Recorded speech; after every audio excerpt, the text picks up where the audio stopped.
Hello everybody. Today we will going to see the next toolbar in the Sketcher module, that is the Constraint Toolbar.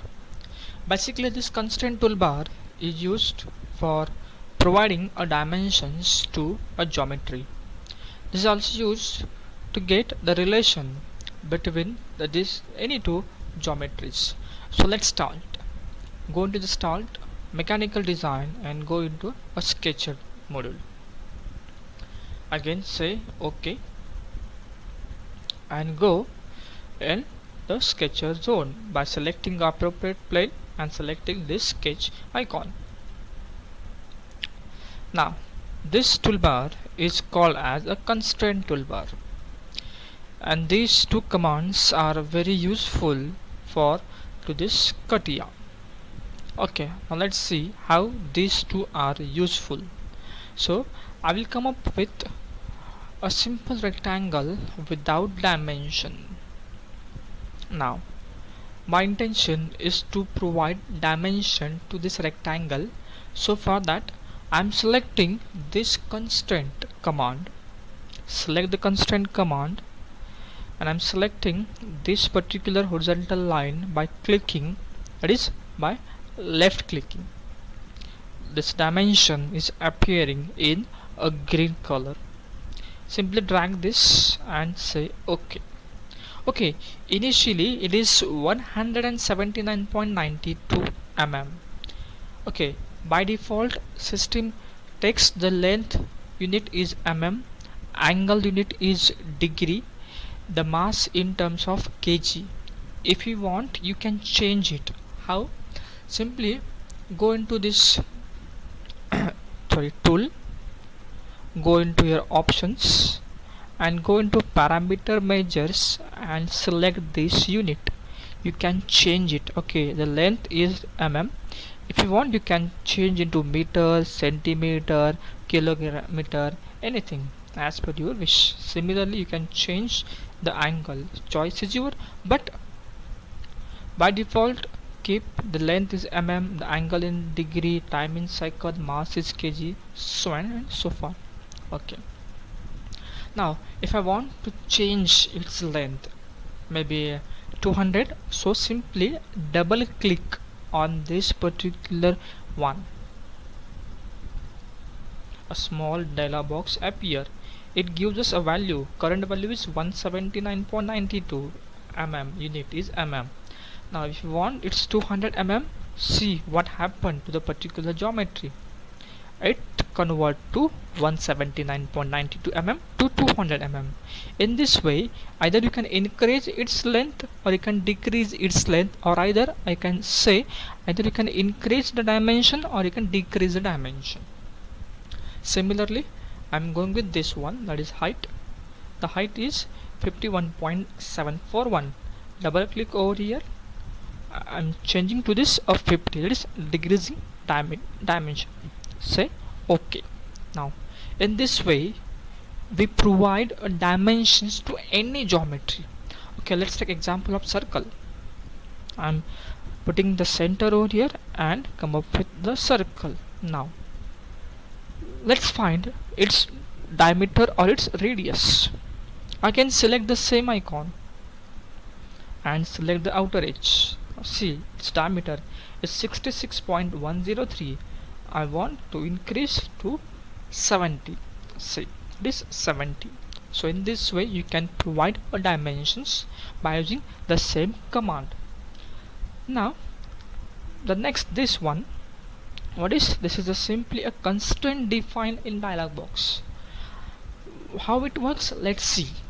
So for making this active, where to select the geometry, I can select the axis, anything. Okay, so I'm selecting the first vertical axis V, right, holding a control key, and I'm selecting this vertical line. Now see, after selecting this line, this option get activated. See, this is activated, and when I'm clicking on this option, what whatever operations are related these two, those are only highlighted over here. It's distance, length, angle, fixed, coincidence and vertical. Now if I'm clicking on the coincidence, now see what happened. This line and this line as coincide with each other and say okay. And this additional O symbol indicates the coincidence between this vertical axis and this vertical line that it means.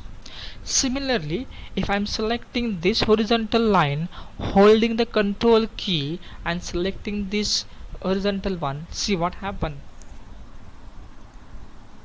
Again the same option get activated. Select this. Again we have the coincidence. Say okay. Say okay. Now in this way we can use this option. Now it depends upon your selection. If your selection is different, in that case the different option gets highlighted. Right? How? I will explain you. Okay. I'm drawing one more line over here. Okay. Now I'm selecting the center of this circle and selecting this line. In the first case, how? See what happened. Holding the control key, selecting this line. Now see, only the distance, length, fixed, coincidence, midpoint and vertical options are activated, or maybe say on. Right? Now I am changing my selection. Now what I will do, I am selecting this particular circle and this vertical line. Now see, now this tangency, this radius are the additional terms come into picture and the coincidence is deactive. So making this deactivation of these constraints is depends upon your selection.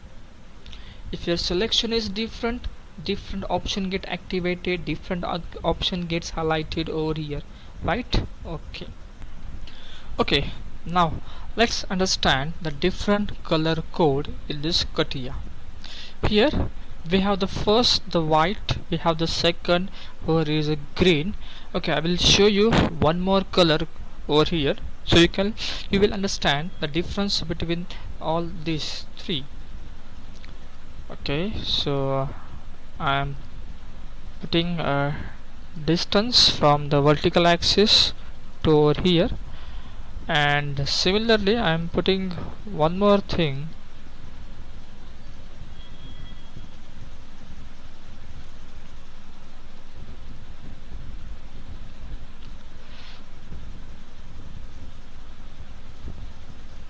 Okay, now see, here you find the three different colors. The one is white, the second one is simple green, and the third one is a purple. Even though the dimensions are in purple, or even though the geometry in purple color. Okay, so what this white color indicates? The white color indicates the geometry is not constrained. It means it is moving in any direction. See, so which is not suitable or not required over here. Now this purple color indicates the geometry is over constrained, which is also not desirable, and the geometry which is shown by green color, it means that the geometry is fully constrained and which is desirable for this particular CATIA. So whenever your geometry is there, make sure that your geometry is fully constrained, means the entire color is only in this particular green, not a white or not in a purple color. Okay, clear? Thank you.